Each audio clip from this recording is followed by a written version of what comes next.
2023 was a year where conflicts raged across the globe. We want to watch! A year where change was in the air.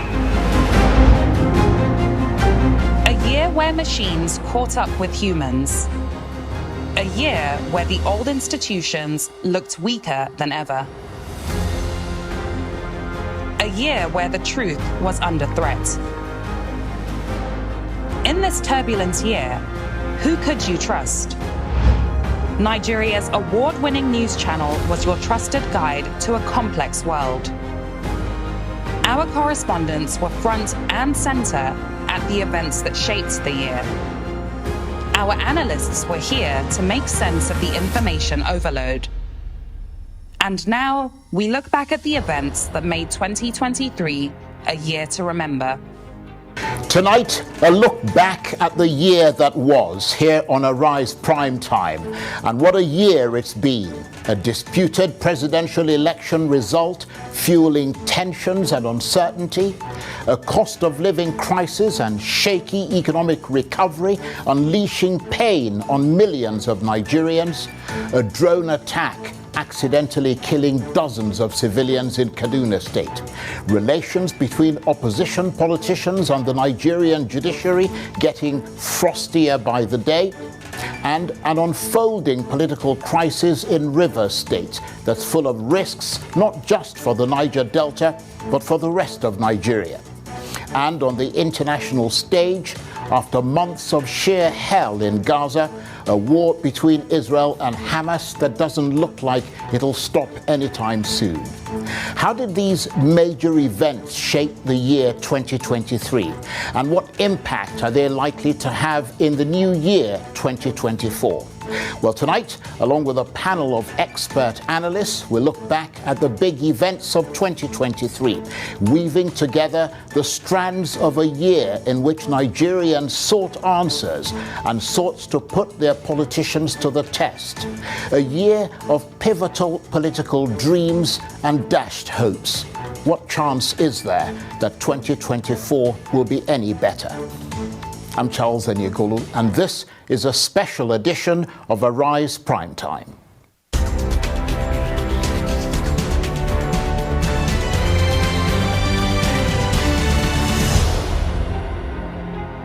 Now, as the year draws to a close, it's time to look back on 2023 and look forward to the year ahead. It was a year that Nigerians really started to ask hard questions of their leaders and of those who hope to lead. It was a year that awakened Nigeria's youth to the power of their vast numbers and the belief that they could send this country in a new political direction. A year in which Nigerians sought to find new champions of change for better, not worse, amid deepening divisions, dwindling revenues, and rising poverty. But a year in which many such hopes were dashed.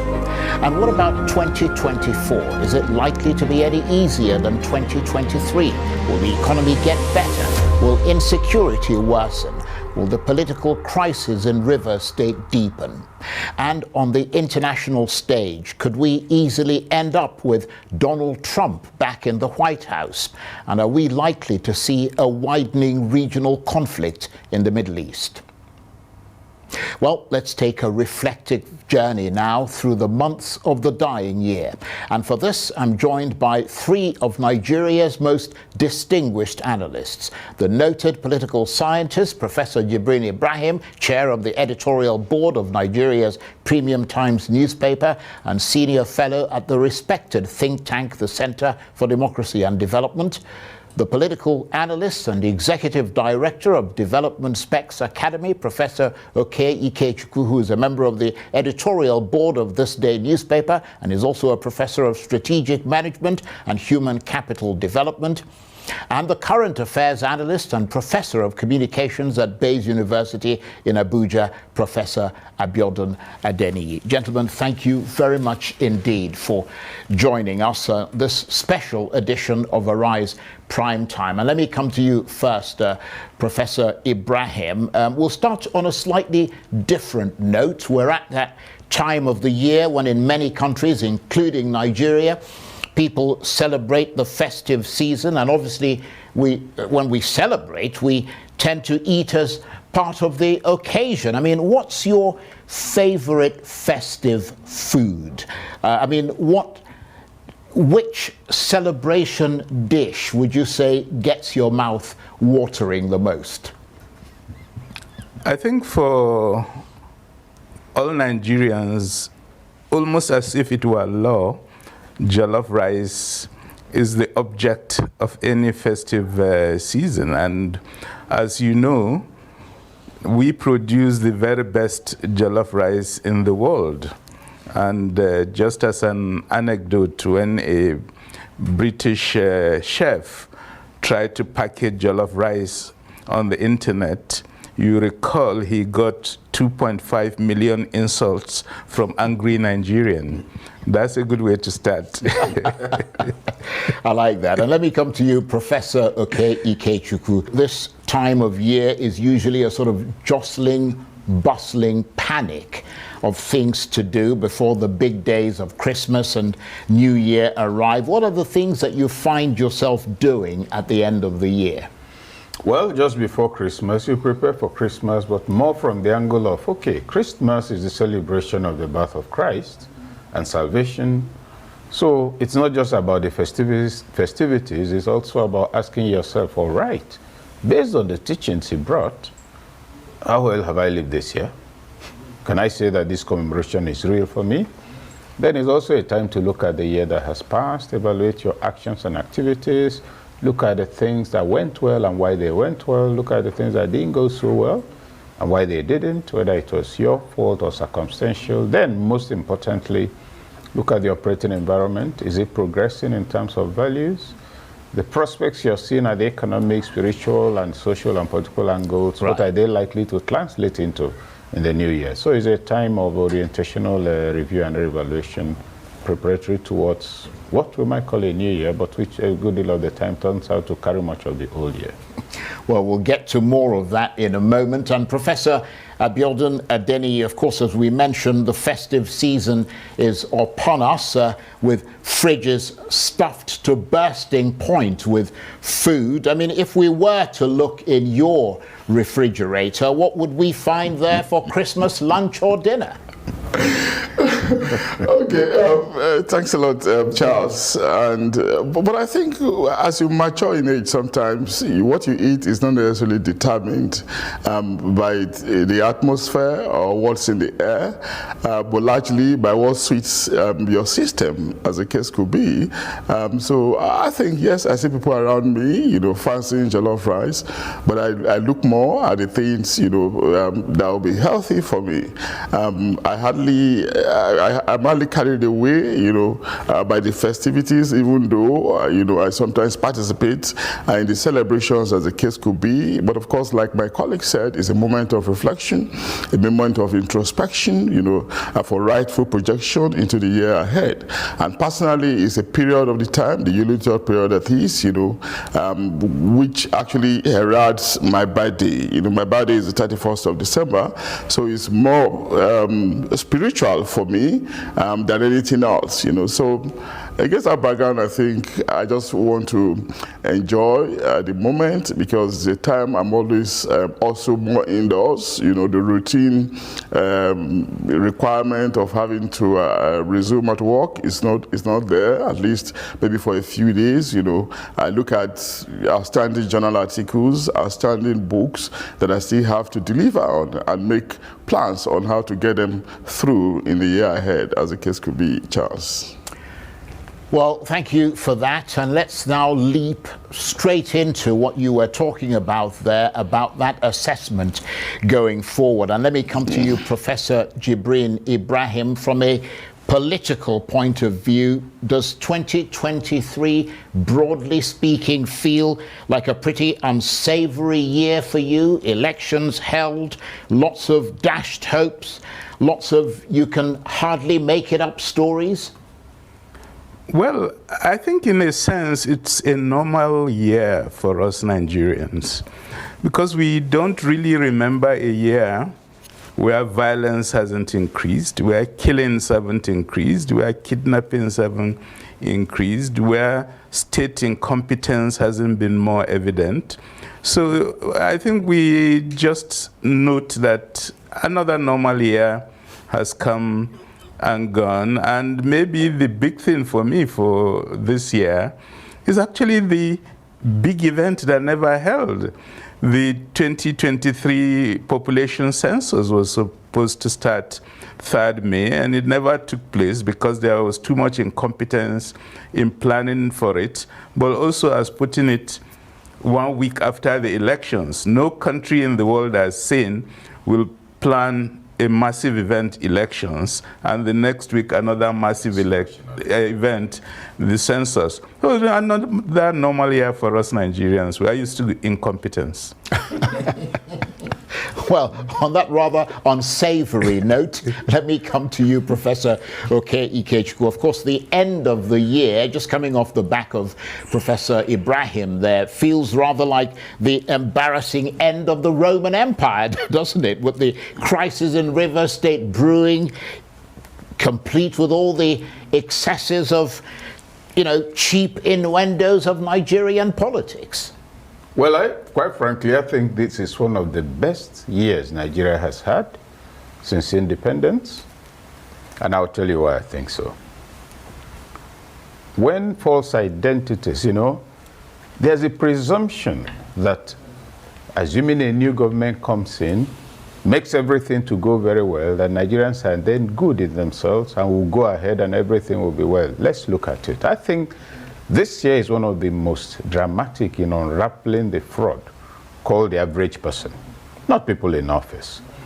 Beginning from the elections, let's even look at the dynamics and logistics. It was projected that Tinubu will not get the ticket. And within the context of that, things like Naira redesign was mentioned. His own acolytes came out to challenge him on the ticket. Came out on the podium in APC, they lost. Then the many elections, it was envisaged that, he wouldn't even be allowed to contest. It didn't happen.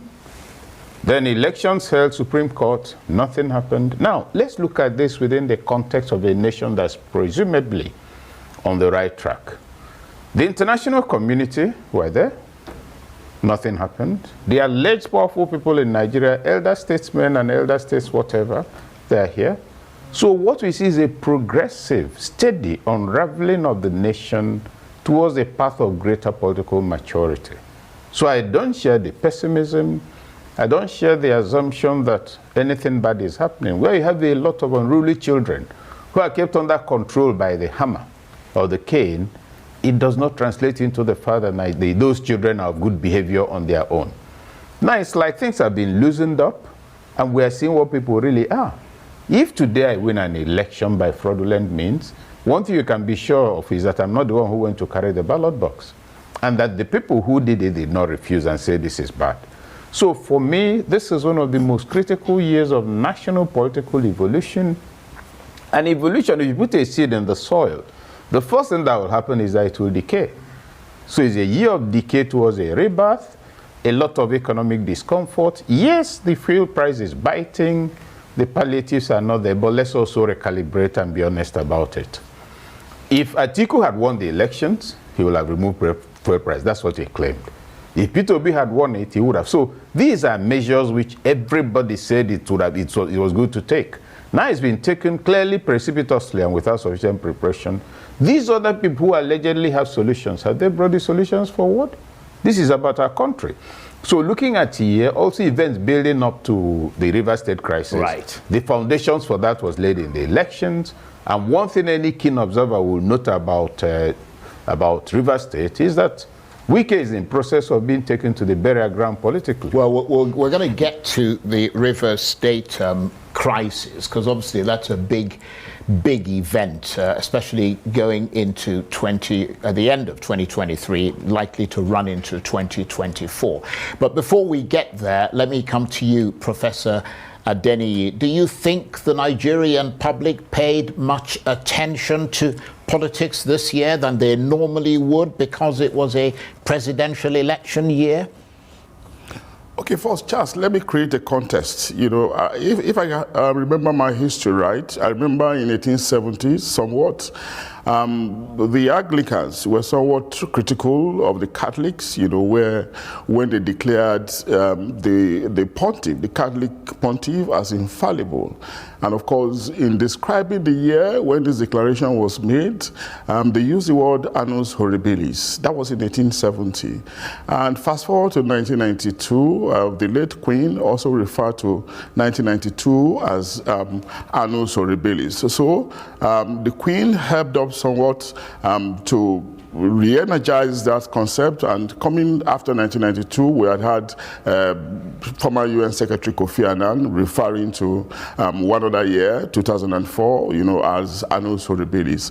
So it's been like a term used to describe a year where things are horrible. And I will not say that we have witnessed a horrible year in Nigeria in 1993, and therefore it's not an annus horribilis, but rather annus mirabilis, because of the many amazing things that happened in Nigeria in the year under review. And many of these amazing things, no doubt, so many contradictions, so many things that we thought could never happen here, but happened. Sometimes you look as if we're headed for the tailspin, but somehow again, we witness a revival. We have witnessed this at the political scene. Yeah, my colleagues have mentioned it exhaustively.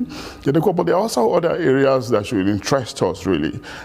We've witnessed some victories, irrespective of the many downsides that we are wont to identifying. Of course, we had a Nigerian emerging as the best cook, you know, maybe entertainment, maybe an intangible, maybe an unserious aspect of it, but of course, it has a way of rubbing off slightly on our brand. And so, again, we had a situation where a Nigerian emerged as the best African footballer, you know, after like 2 decades of absence, somewhat gratifying as well. But again, you also conflate it with the fact that it was a year where we had the unfortunate murder of Deborah Samuel, and it was a year where we had the bombing of innocent civilians somewhere in Kaduna, as the case could be. So you could see this confliction, but overall, we are here reviewing a year that is not markedly different from the Nigerian character, the overall overarching Nigerian character, which is why overall you will say every year in Nigeria could best be described as annus horribilis, but because we need to invest our hope in the future, begin to have some level of optimism, because there's a way in which our mindsets, you know, the configuration of our psychology can propel us into real action. Then of course we begin to look at it, rather instead of saying there are years of where we can describe as horribilis, we rather look at it within the context of mirabilis, so that we can propel ourselves at the level of value, at the level of energy, psychological, but intangible, but also very powerful and potent, Charles. Okay. Well, that's a good way to put it. And if we could all be a little bit more brief in our analysis, that way we can get to everything. But let me come to you, Professor Ibrahim. I think Professor Okeke touched on Rivers State earlier. A lot of the politics of Nigeria for this year has ended up focusing on Rivers State, the crisis revolving around the dominant figure of Nyesom Wike that Professor Okeke mentioned there. Does it deserve, do you think, to be titled Wike Gate? Well, I don't think there's anything specifically Wike about it, because the fact of the matter is that at least 3/4 of Nigerian governors leaving office have tried to install their boy in office, who they had always hoped to control and to continue to rule the state after their mandate has finished. It's some sort of universal disease all governors suffer from. So Wike is just a run-of-the-mill ordinary governor who wanted a boy installed who will obey him and who will continue to serve him his 40-year-old whiskey. But as has happened for the maybe 12th, 13th time, some of these boys, when they are installed, suddenly realize, well, actually, the person who installed me did so because of the powers of being governor. And I've been told I'm now the governor. Therefore, why should I be pushed around? shouldn't I be the one now pushing everybody around and imposing my will as the almighty governor of the state? So in a sense, it's a normal process we've seen so many times. The only difference now is the stylistic one. Wike is somebody who loves drama. He loves being brash. He loves being seen as somebody who is unpredictable and can take drastic action. And sometimes you can overplay that game of brashness. And what's clear is that he's overplaying the brashness. Okay, we shall return to Nyesom Wike and the political crisis unfolding in Rivers State a bit later in the course of the discussion. But I want you to take us, Professor Ikechukwu, into 2024, looking ahead, because obviously the year is not here yet. From an economic point of view, how do you think it's going to go? The government is projecting that inflation will fall from nearly 30% to just over 20%. That seems incredibly unrealistic. Or is there a secret weapon that President Tinubu has that'll make it possible, in your assessment? It's quite possible there is a secret weapon. I don't know the nature of that weapon. But we're talking about economic realities, and you're talking about inflation, which is about the increase of unit cost for goods. For inflation to drop, there must be increased supply. If that supply is to come from imports, it means there's going to be increased imports. If it's going to come from increased local production, you then look at the operating environment. If you note, this year, we've had very, very poor harvests in terms of agricultural products. And so if you're expecting inflation to come down in respect of food items, are you going to import? Why did we have all of that? It's not purely environmental. A lot of farmers couldn't harvest because of banditry. Some places couldn't plant at all. Some harvests were violently taken from the people. So to that extent, across all areas of agricultural products, there has been very, very low output. Now, you look at the angle of installed capacity for the industries. Many people lost their jobs. Many companies shut down. And so the goods also, if you're talking about the amount of goods coming into the market, those producing them, their numbers have reduced. Their quantities have also reduced. And then the impact of the national currency, of the value of the naira, has also affected replacement cost. Assuming you're producing, let's say, plastics, you produce 2 million every day, and it costs you 10 million naira, which at some point was about how much now? 10 million naira, that's how much dollars, whatever. Now, with the new change of the naira, you're going to spend, with new value of the naira, you're going to now look for 20 million plus in order to get that. But what you sold has not given you 20 million, so your quantities drop. In terms of output, now it has also declined. So there might be something, I don't know, the government is working on to bring down inflation. But in terms of the real politics and the real economics of it on the table on terra firma, I do not see it. But there might be. Okay. There might well be. But let's go over to Professor Abiodun Adeniyi. Do you expect that there'll be enormous pressure on President Tinubu in 2024 to create a feel-good factor and to shake off the cost of living crisis and get the economy out of first gear, where it's now pretty much been since the APC took over in 2015? Yeah, so a few things happened, Charles. A few days ago, there was this cheering news that the Port Harcourt refinery was going to be back on stream. You know, we're very hopeful that, you know, we'll begin to see production from that refinery. If we have that coming into fruition, you know, which we expect that alongside the Dangote refinery that is steadily making progress. We are being told every day or every other day about the progress they are making. If we stop the process of having to export crude, you know, and importing refined PMS, you know, and of course we expect to see less pressure on forex or on demand for foreign exchange or whatever, however we want to put it, you know. The pressure on President Bola Tinubu will definitely continue. But if some of these cherry developments, some of these cherry news, mature, I will see a very rewarding, efficient outcome. I think at the end of the day, the pressure might lessen, but all we need to do is also not to lose sight of the macroeconomic environment, the insecurity situation, and what about our attitude, towards governance, towards public office, We still see a lot of profligacy around. We still see the tendency for leaders and, of course, citizens to be neocolonial in their thoughts, in their patterns, in their particularities, such that we prefer foreign products, we privilege foreign products ahead of local products.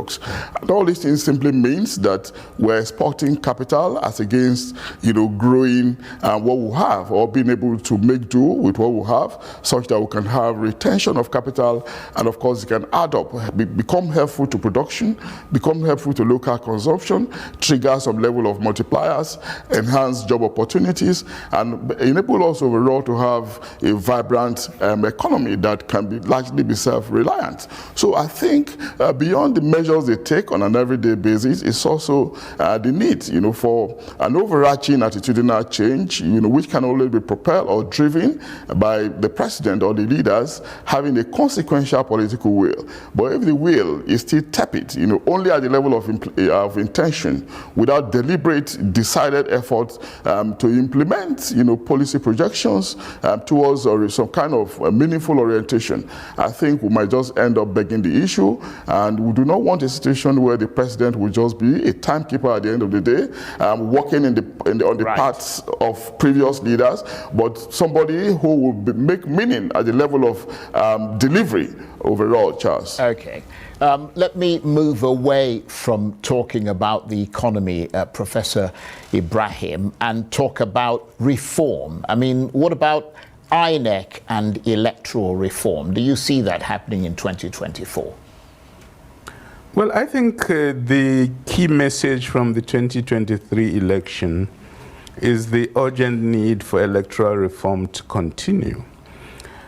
I'm particularly concerned by the fact that politically involved individuals who are partisan and have been seen active in party politics have been appointed into INEC as resident electoral commissioners. That's a red flag for democracy, when people that are openly partisan then become declared the umpire for the game. What this tells us is that there is really a problem politically in the country when a National Assembly that has been told through petitions from citizens that these people are partisan still goes ahead and clears them to hold that position. In a sense, it's a real risk, it's a threat to Nigerian democracy that's happening. And what that tells me is that there's a sense in which the big electoral reform, which are the major recommendations of the Waste Electoral Reform Committee, have still not been implemented in this country. And while we've done some piecemeal adjustments to the Electoral Act, the big reform is yet to come. And 2024, for me, is the year that needs to happen. And Professor Oke Ikechukwu, just moving away because we're trying to gallop ahead so we get to everything. What about security concerns here in Nigeria? Do you expect that the government will get on top of it, or is it just going to be shuffling along? Well, we've been shuffling along so far, but I expect that government should do something about it.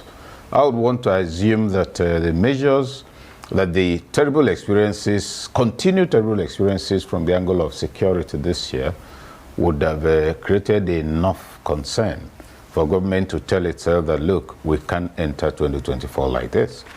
Because if you look at it, the kidnappings are going on, bandits are still on rampage, specifically in the very parts of the country where they've always been on rampage. There's no greater indication of ability to track them. These people communicate and all of that. So you don't see any, also there isn't enough indication of synergy. And you may recall that I think that was the former CDS, but we had official communication that the way the military was able to secure the Kaduna Road was by signing an agreement, a 3-month renewable agreement with bandits. In other words, you're able to cite people you ought to eliminate, sit down with them, sign a document that they will not be of bad behavior for a season, and when they start being of bad behavior, you call them again to sign it. That is perfectly scandalous by any stretch of the imagination. And the communication was so poorly put out that even the details, that they're grateful to the Good Samaritans who helped to put together the 2.5 billion. This is the kind of communication the military should put out. Fortunately, not under the current set of services. But you see then that is a capitulation. And the other element, of course, yes, we can speak of insecurity, but we must also establish the connection between the nexus between insecurity and the condition of our roads. The badness of the roads creates pockets of slow movement where these people can strike. So I expect that the government will not want it to continue next year. Not that I see what is being done, but certainly it stands to reason, natural justice and good conscience that government should be able to say, when we enter 2024, you're not going to see this sort of thing, not to this extent. Okay, well, we're going to be taking a break imminently, but before we do, let me come to you, Professor Adeniyi, as fairly tightly as you can. For years, so much frustration over the lack of movement on political and economic restructuring. Do you see that going anywhere in 2024, or will it be stuck in the mire?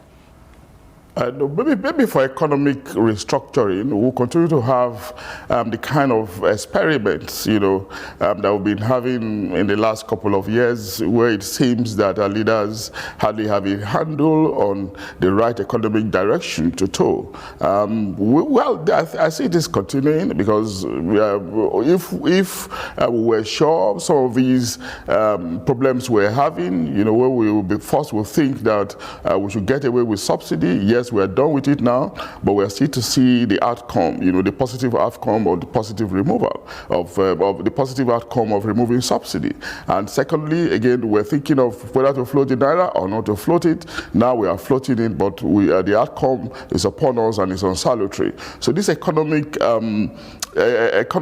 up and down, back and forth will likely continue, but in terms of political restructuring, I doubt if any president will have the courage to do what agitators have been saying in the past in terms of devolving power, in terms of making appointment to be more of merit, rather than pandering to the pressure tactics of ethnicists, or religionists, or regionalists, in a situation where we need merit, we need expertise to propel us to the next level.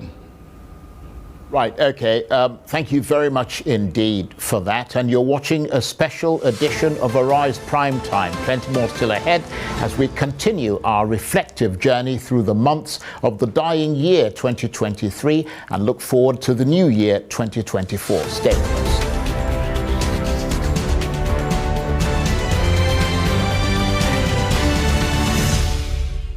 Time flies, doesn't it? It seems like just yesterday that Nigerians sought to put their politicians to the test in pivotal presidential elections in February. But within a few months, it was all over. Bola Ahmed Tinubu was in the Aso Rock presidential villa, and the APC had 4 more years of power. And then came the policies. Fuel subsidy was removed and the cost of living crisis exploded, with energy and food prices shooting through the roof. But perversely, while Nigerians were being enjoined to make sacrifices for the national good, there was that unsavory episode when government fat cats and politicians were truffling up huge amounts of public money to buy expensive cars and even yachts, not to mention going on fancy trips abroad. It was a repellent reminder that not much had changed, and that was just one of many other poignant moments of 2023. Well, let's continue our look look back at 2023, and as the old year crashes noisily to a terrifying close, we'll also look forward to the new year 2024. What might it hold in store?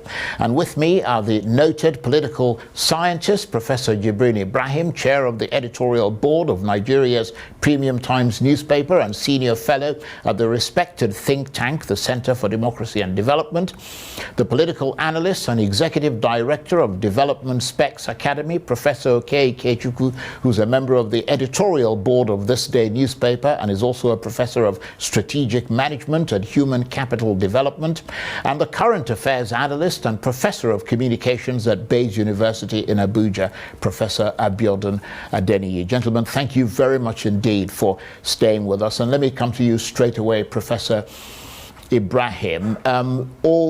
Earlier this year, there was talk about a possible merger of opposition parties to make themselves more electable in 2027, which is the next time you're going to have presidential elections in Nigeria, and to inoculate themselves against the APC. Do you see that potential merger gaining momentum in 2024, or will it be, as someone said, dead in the water? Well, opposition parties need to merge if they are to build up sufficient strength to take over from a ruling party. And we did see with the APC itself, which arose as a merger of different parties and different forces with support from different parts of the country to set up a party strong enough to challenge an existing ruling party. The fact of the matter, however, while analysts and those concerned will say it's good, it almost never happens because it's extremely difficult. And the key difficulty is that so many people see themselves as possible leaders of this country, and their purpose for being in a party or being in politics is to get to the presidency. And therefore, the idea of merger means some of these key players who hope to get to the presidency would not accept the idea of stepping down for somebody else, which would be the inevitable result of a merger in terms of presidential elections. And that's what creates stumbling blocks. And the other issue is that, do these parties who want to merge have sufficient shared interest, common principles, to say these shared interests and common principles are more important than me being a presidential candidate? The fact of the matter is that they don't have. So it's not totally impossible, but I don't expect it can happen. Well, let me put that same question to you, Professor Oke Ikechukwu. What do you see happening with the opposition parties in 2024? We'll talk about that before we go international. Okay, well, first of all, I do not know which parties you mean by opposition parties. I see parties that lost elections to APC. They have so far been very incompetent opposition, because opposition is about alternative ideological viewpoints, solutions to problems, a shadow cabinet, a clear indication that you're very different from the person you want to remove. Now, PDP is presumed to be opposition, and yet it sat around chewing its thumb until Bola Tinubu intervened in Rivers. Doesn't it have a party leadership? Doesn't it have a council of elders? Doesn't it have a national executive council? So you see that, I mean, even within itself before election, it demonstrated substantial and very impressive incompetence in self-management. As opposition, except coming out occasionally to grumble about something the APC government has done, in what lies its proof as opposition? Then you come to the Labour Party. I'm yet to see that the Labour Party is a party, actually. I'm also yet to see that it's opposition, because we have very informed, intelligent, public statements by the candidate, Mr. Peter Obi, and sometimes by his vice, Dati Ahmed. Now, is that opposition? Public statements on national issues, most of them revolving around the actions of government, some of which are wrong, some of which is criticized. So I do not quite frankly see an opposition. That's number one. Number two, the question of merger does not arise because you must have an identity before you merge. And like Professor Jibrin just pointed out, everybody wants to be president. Now ask yourself, what template are they bringing on the table with which to make Nigeria better? You look at their own affairs, you look at where they are. Okay, your opposition party, you stand for ABCD, where is it? Labour Party members, did they not collect their 450 or 150 million SUVs? Now, the lawmakers were all given money. I think they shared 70 billion, out of which it is suggested that some go, or they all got to 149. Which of them went to the people to share it? So my take primarily is that there is nothing like political opposition with an ideological basis, and that the PDP is too disorganized to be a party. But he has a lot of big people who are doing more of warehousing, thinking of who to keep out rather than to develop themselves. Then you come to Labour. Labour is not taking the opportunity of a good candidate that attracted the attention of Nigerians to make itself into a political party. It isn't at the moment. The public statements by the candidates should ordinarily be statements with ideological content coming only occasionally from the candidate, but substantially from the party leadership and party machinery. Charles, my good friend, I see no political opposition. So question of coming together by individuals who think they are the ones to rule Nigeria is an aspiration to hold office as distinct from political opposition. Right. Okay. Thank you very much indeed for that. And let's gallop ahead. Let me come to you, Professor Abiodun Adeniyi. Obviously, one of the huge issues of 2023, looking at the sort of the international spectrum now, has been the war in Gaza, following those dreadful massacres in Israel, and now the indiscriminate killing of civilians in Gaza, amid mounting calls for a more sort of permanent ceasefire. What do you think is likely to happen there in 2024?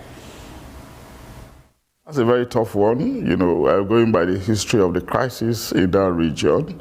But again, we have to come back to the question of hope, you know. But before then, again, we'll probably need to look at the opportunities nested in the abilities of neutral powers or powers that are not directly involved in the crisis to mediate, you know. The last time when we had a truce, it was through the instrument of Qatar, United States, and maybe to some extent United Nations. But these are parties, these are bodies that are still that can still continue to make some meaningful intervention, realizing that the parties directly involved in the dispute, the Israelis, the Palestinians, are obviously die-hearted, you know, very strong-willed, you know, against, you know, conceding for the other. And what do you do when you have this kind of circumstance? It is not just, it's a crisis that is long drawn. We know this, rooted in history, but we're talking about how do we mitigate the present pain, you know, something that has become a blight on the world, something that has become like a pain on the soul of the world, you know. And of course, you cannot talk about global peace if you continue to have crisis in that region. And it's a crisis that is actually mind-boggling, you know. The only thing we can continue to agitate for is for continuous intervention, you know, by influential groups, nations, countries, multilateral organizations that can still have the yes. I mean, they can still have, where we can still have Israel and Palestinians, you know, listening to them as the case could be. Otherwise, I do not see, you know, how the two parties involved can probably sit around the table to imagine the long-term two-state solution that the world has been talking about, Charles. Prof, thank you very much indeed for that. And let me stay with that theme and come to you, Professor Ibrahim. Do you think the Israelis, who we've seen recently shooting up their own hostages, attacking hospitals and Catholic churches, are going to press ahead with their determined efforts to destroy Hamas in Gaza in 2024 and are going to continue no matter what anybody says, including their strongest ally, the United States, and of course President Biden? And do you worry about this war spreading in the Middle East beyond the Palestinian territories of Gaza and the West Bank if it continues?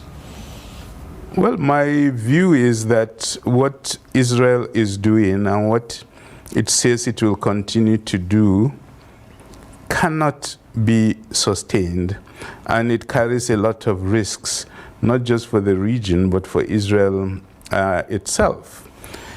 You cannot eliminate Hamas in a context in which that community of 2.3 million feels this is the only organization that's actually fighting for them after they've lost their land and they've lost their liberty and are caged in small territories as more and more of their territory is seized. What has been distressing is because Israel believes the great power that supports it will continue to do so, it can sustain it. But you are not going to be able to kill 2.3 million people in the contemporary world. And if they sustain what they are doing, the world will basically rise against them. And you can see from public opinion currently that the world has reached a point where it has had enough of this massacre and maltreatment of millions of people. It's got to stop. It got to change. And thank you for keeping that reasonably brief, but also making the points that you intended to make. Let me come to you, Professor Oke Ikechukwu. What about American politics in 2024? The race for the presidency appears to be between Donald Trump and Joe Biden. Does it look to you like Trump is going to win? And if he does, what are the implications for the rest of the world? Well, the contest between Biden and Trump is primarily at the level of values. That's one element that's overlooked. Trump belongs to the new, I don't know what it is, but is pushing, what do you call it, gay marriages and all of that. Remember he was... Not Trump, Biden. Biden, sorry. Yeah. He was vice president to... I mean, Trump would shudder at the thought. Yeah, precisely. So they are both extremes. And remember, it's also a Biden presidency jointly with Obama that imposed sanctions on us. Raised issues because of the law we made. And then if you look at American values under the Biden presidency, you see it leaning towards a liberal disposition that's turning more to license. If two of us say now that what we prefer is to chew telephones for breakfast, they will say it's minority rights. We have a right to do that. So the concept of normalcy no longer exists. Trump represents, even if offensive, or traditional America, which is conservative, he's pro-life and all of that. Now, this might be, if indeed it comes to it, might be a final contest of two very strong international values. But more critically, whether it's Trump or Biden, the situation in the Middle East is likely to be the same, because if you look at the scientific infrastructure of the U.S., it's inhabited by Jews. They are the professors. So people can speak all the political English about what will suit them. They are the ones holding Silicon Valley. They are the ones holding the distribution system. America's dependency on Israel is overlooked. We are seeing only the military might. It's America protecting its interest. So if it comes to push comes to shove that these two men contest, it won't be politics. It will be about a battle between two worldviews. Old conservative America and a new America that's no longer able to say the meaning of the answer to answer this question: what is a human being?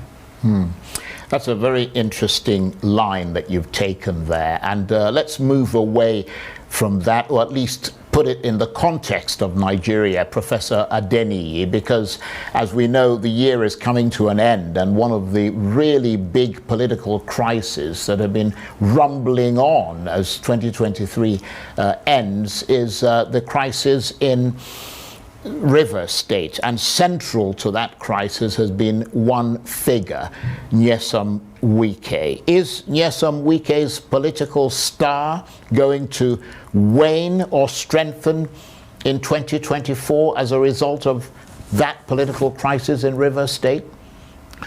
Well, Charles, I think I rather just want to elevate my response slightly, if I may.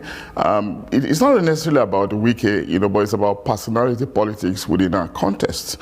And personality politics thrives, because our politics is bereft of ideology, is bereft of value, and of course, we sometimes find it difficult to identify virtue in our politics. The political party as institutions are very weak, so because of these downsides, it creates opportunity, for individuals to rise and somewhat become even larger than life, becoming larger than the party institutions, as the case could be. And that's why we have the many anomalies we have around us, where you have godfathers emerging, and wanting to continue their tenure, even after they have technically or constitutionally vacated their position, continue their tenure through proxies, and of course, when those proxies, so to say, realize themselves, want to challenge the tendency for the principal to micromanage them, then of course there's conflict, there's clash, and overall it disrupts the governance system, the governance process, and the people suffer at the end of the day. It just calls for a redefinition of our politics, the kind of politics we want, one that should rather be injected, that should be value-driven, value-laden, where ideology can be injected into it, where people can be much more conscientious about serving the people rather than serving themselves, where people will privilege, the interest of the future of the country, be much more concerned about leaving legacies rather than self-aggrandizement, realizing that, the world is temporary, even their passage is like a stage, like Shakespeare would want to put it. It's like a stage. At some point, the curtains will have to be drawn, If we do not retune ourselves to this realization, then we will not cease to have situations where individuals, will become like monsters, troubling a process that should be otherwise salutary, as the case could be, Charles. And that is one thing that we shall be watching very closely, although I suppose most people believe that it's going to rumble on for a while, the rocky political situation in Rivers State, rumble into 2024. Professor Ibrahim, we've got less than 2 minutes left to end this very interesting conversation. I wonder if you have a favorite good news story from 2023 that's, in your assessment, interesting and positive?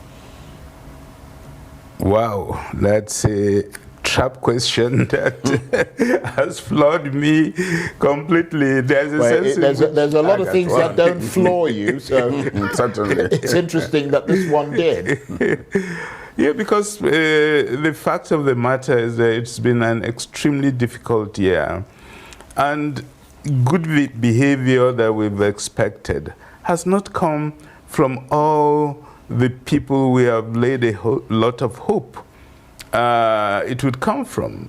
I think the fact that this is the year that ended 8 years of the Buhari presidency, who had come in with very high expectation that this famous three-point agenda would be achieved, and then none of that happened, and governance in fact came to a standstill.